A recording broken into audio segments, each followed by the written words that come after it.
Welcome back to Alpha Learning Academy. So today we're going to look at a grade 12 maths paper 1 question.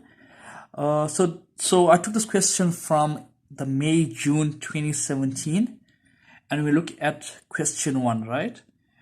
Okay, so I'm going to give you a few seconds to pause this video, right? And copy down these questions and then we're going to look at it. Okay, so let us look at question 1.1. Right, it says here solve for x, right, and we have these three questions here. Now there's one thing that you guys should take note is that when they tell you to give your answer in 2 decimal places, right, it is a hint basically telling you to use the quadratic equation, right? So let us look at this question. So we have 3x squared plus 10x plus 6 equal to 0. And the question says that we need to solve for x and we need to give our answer into 2 decimal places. Now, this is the quadratic equation where x is equal to minus b plus minus b squared minus 4ac. All of this square root all over 2a. Now, this quadratic equation comes from our quadratic equation. This quadratic formula comes from our quadratic equation, right? And the standard form which is given to us is ax squared plus bx plus c equals to 0, right? Now, looking at the specific question here, right, our a value is 3, our b value is 10, and then our c value is 6, right? So these are the information that is given to us. So basically, we're just going to take this a, b, and c values and substitute it into the equation and then solve for x. So we'll have minus 10 plus minus square root of our b value here is 10 squared minus 4. Our a value is 3 and our c value is 6, right? All over 2 times 3. When we put this in our calculator, we're going to get 2 answers because of the plus and minus. So our x value will then be negative 2,55 or x is equal to negative 0,78, right? And a question like this can go up to between 3 to 4 marks. All right, let's look at question 1.1.2. Once again, we need to solve for x, right? So we have the square root of 6x squared minus 15 equals to x plus 1. Now our main objective here, right? Okay, so let's look at our main objective, right? Is that obviously that the first thing that we need to look at is to remove our square root sign, but the question says we need to solve for x, right? The second thing we need to do is we need to remove the root sign, right? And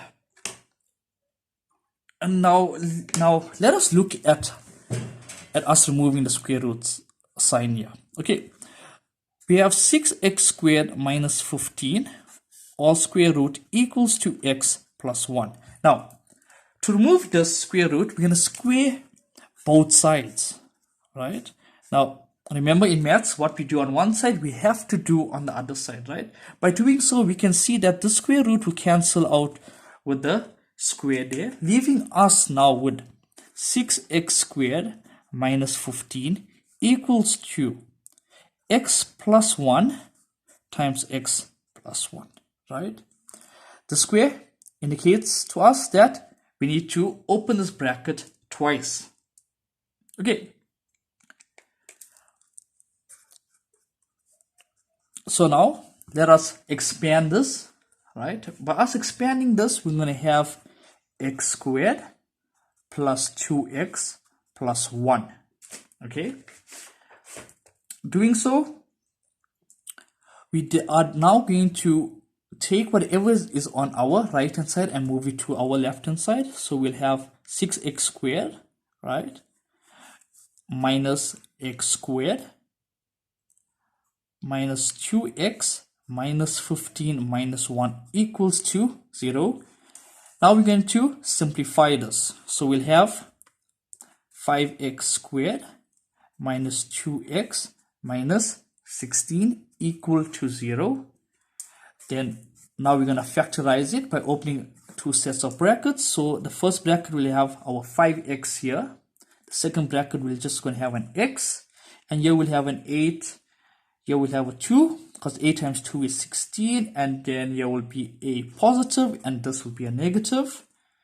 So for us to solve for x, we'll say 5x plus 8 equate this to 0. Or x minus 2 equals to 0. Now we're going to simply solve for our x. Take the 8 across, will become a negative 8. Then divide both sides by 5.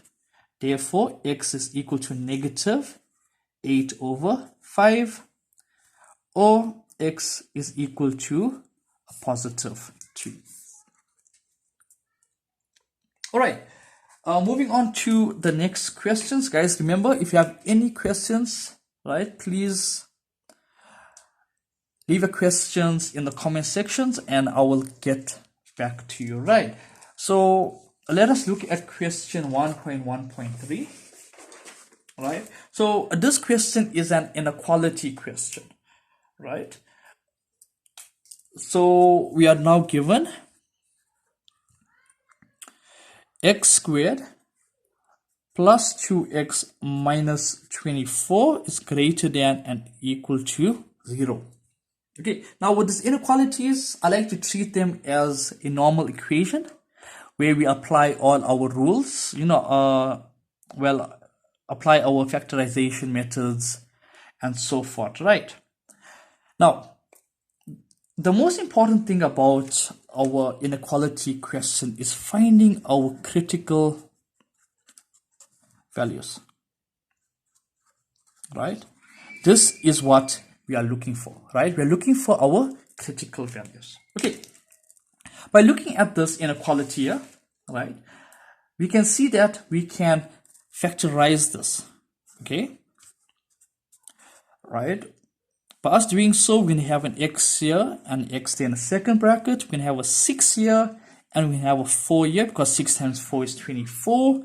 Here we're going to have a plus and here we're going to have a minus, right? Now, our critical values, right, is basically us solving for our x's here, right?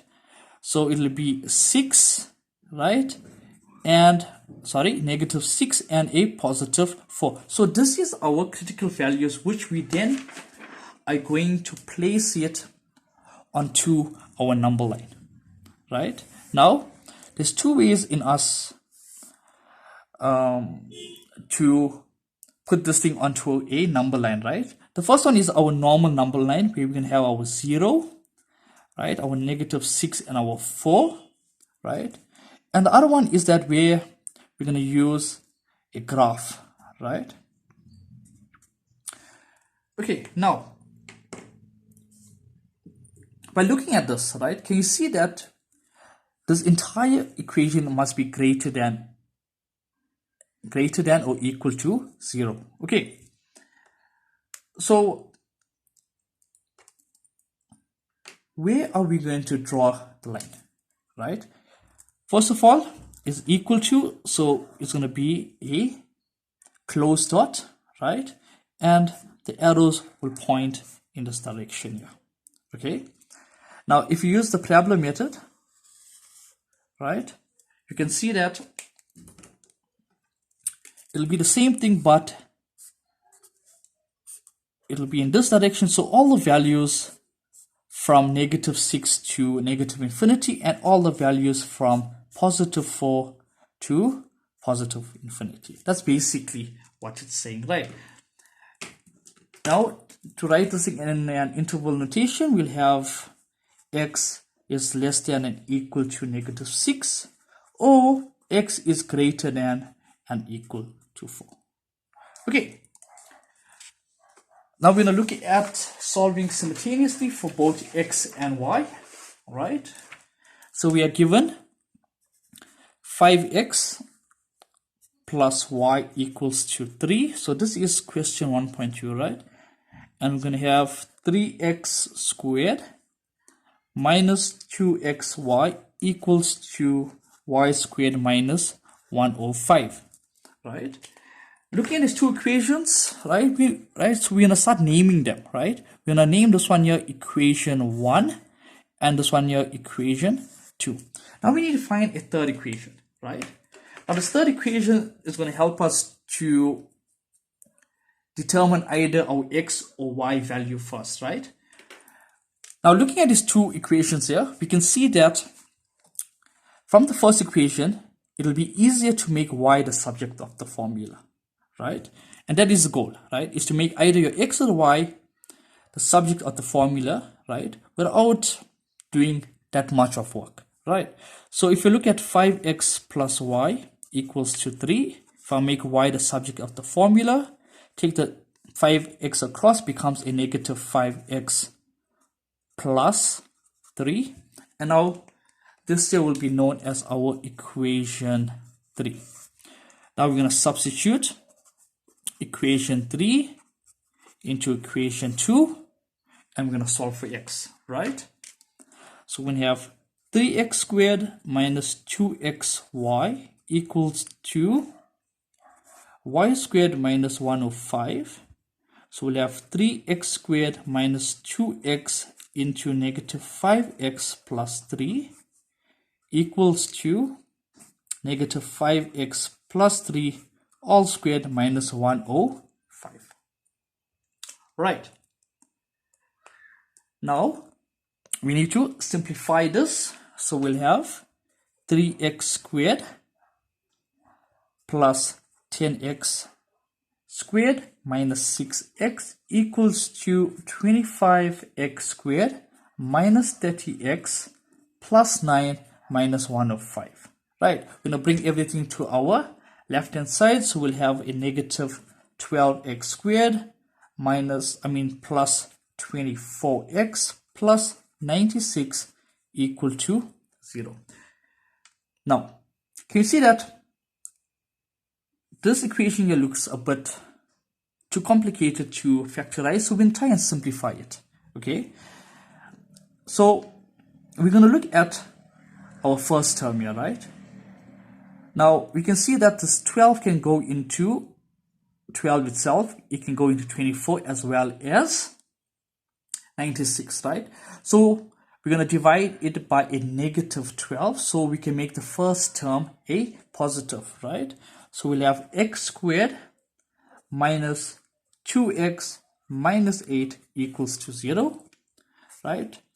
Now we can factorize this by opening two sets of brackets. So we'll have x minus 4 and x plus 2 equals to 0. So therefore x is equal to a positive 4, or x is equal to negative 2. Now we found the x values. Now we need to find its corresponding y values, right? So basically we're going to take these x values and substitute it into equation 3, okay? So let us look at that. So we'll have y equals to negative 5, x plus 3, okay? So we'll have y is equal to negative 5 times 4 plus 3. So we'll have 5 times 4 is 20. It's a negative. So we have negative 20 plus 3. Y is equal to negative 17. Or y equals to negative 5x plus 3. Y is equal to negative 5 times a negative 2 plus 3. And we can see that a negative times a negative is a positive. 5 times 2 is 10. So we'll have a positive 10 plus 3. So therefore y is equal to 13, right? So these are our answers here, right?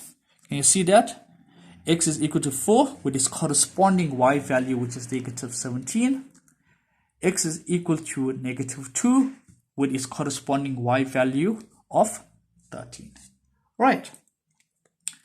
Now we're going to look at question 1.3. Okay. So with question 1.3, right, it says solve for p if p squared minus 48p minus 49 equals to 0. Right. Okay, so with this question here, once again, we can factorize it by opening two sets of brackets. Right, don't forget to equate it to 0. So in the first set of brackets, we will have p minus 49 and we have p plus 1, right? When we solve for this, we can see that p is equal to a positive 49 or p is equal to a negative 1.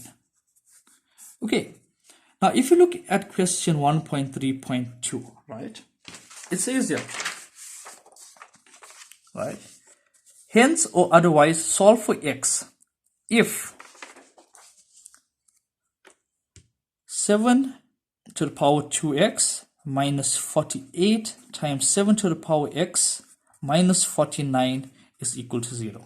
Okay, so basically what we're going to do here is we're going to use our answers in the previous question, right, the 49 and the negative 1 to solve for this, right? So let's look at the 7 to the power x. When I equate that to minus 1, can you see that here we're going to have no solution, right? And then with the p equals to 49, we're going to have 7 to the power x is equal to our p value here, which is going to be 49, right?